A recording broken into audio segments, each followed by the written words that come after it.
Hey guys, this video is for week 9 Friday, your diagramming. So this diagram looks a little bit crazier than normal, but we're going to go over it and I think that you'll understand it by the end of this.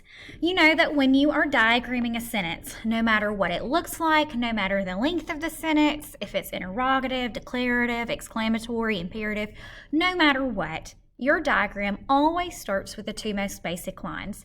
You have a long horizontal line that runs across the page, and then it's split by a vertical line that goes all the way through. So over here, on your left side, you're dealing with your subject, and on the right, you're dealing with your predicate. So let's look at our sentence. Who attempts to barge into the wedding without any hesitation? What's the subject of our sentence? What's it about? The word who. So that would go right here. Who does what? Who attempts. So this is your subject. This is your predicate. Who attempts. So if you remember back earlier in the week, you have an infinitive in this sentence. An infinitive is the word to plus a verb. It looks like a prepositional phrase, but it's not.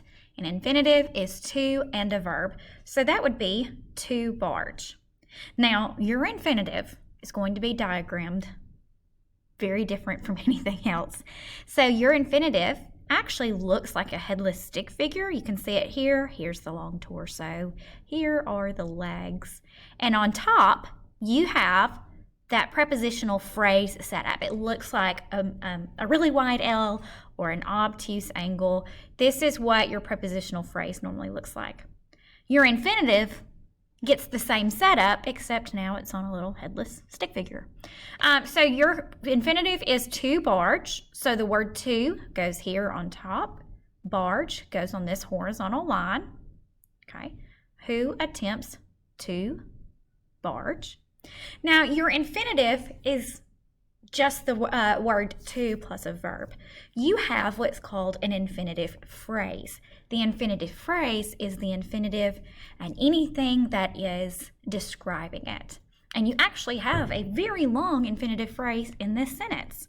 Your infinitive phrase is the infinitive here and the two prepositional phrases. So your infinitive phrase is going to be to barge into the wedding without any hesitation. What is describing to barge? Into the wedding and without any hesitation. You will notice here underneath the infinitive, you've got your prepositional phrase set up, and that is going to be filled in like any normal prepositional phrase. Let's look at this first one, into the wedding. So I've got my preposition line for into what? Wedding. And then you've got this line here. Which wedding? The. Okay. Same thing over here. Without any hesitation. Without is my preposition. It goes right here. Without what? Hesitation. Is there anything describing the hesitation? Any.